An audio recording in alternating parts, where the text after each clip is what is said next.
সরকারের পক্ষ থেকে এই ধরনের রিলিফ যখন আসবে, দলীয় দৃষ্টিভঙ্গির বাইরে সাধারণ মানুষের মধ্য থেকে যারা এটা পাওয়ার প্রকৃত হকদার তাদেরকে সিলেক্ট করতে হবে। নির্বাচনের আগে আমি দুটো কথা বলেছিলাম, মনে আছে কিনা, যে আমি প্রার্থী জামাত ইসলামীর, কিন্তু নির্বাচিত হলে আমি সকলের এমপি হিসেবে কাজ করব।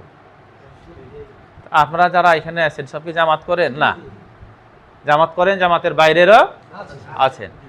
আমি নেতৃবৃন্দকে বলবো, সরকারের পক্ষ থেকে এই ধরনের রিলিফ যখন আসবে, দলীয় দৃষ্টিভঙ্গির বাইরে সাধারণ মানুষের মধ্য থেকে যারা এটা পাওয়ার প্রকৃত হকদার তাদেরকে সিলেক্ট করতে হবে।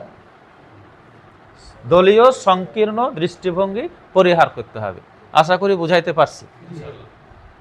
হক মানুষের পৌঁছে দিবেন, আল্লাহ আপনাকে জায়গা মতো নিয়ে চলে যাবে ইনশাআল্লাহ। তো সেটা পালন করার উদ্দেশ্যে আজকে আপনাদেরকে ডাকা হয়েছে। দ্বিতীয় কথা হলো যে আমি বলেছিলাম যে আমি এমপি নির্বাচিত হলে আপনাদের অধিকারের টাকা আমি 1 টাকাও হারাম খাবো না ইনশাআল্লাহ। আজকে যে মহিলা অনেকগুলোকে শাড়ি বিতরণ করা হলো প্রকাশ্য, সাংবাদিকরা আছে, অফিসাররা আছে, সাধারণ মানুষ আছে, আজকেও আপনাদের এখানে সমাবেশের মাধ্যমে আমরা এই টাকাগুলো আপনাদের হাতে তুলে দেওয়ার চেষ্টা করছি। মাননীয় প্রধানমন্ত্রী, আমরা আমাদের এই আসনের মানুষদের পক্ষ থেকে তাকে ধন্যবাদ জানাই যে আমাদের আসনের এই অসহায় মানুষের জন্য কিছু টাকা বরাদ্দ করেছে।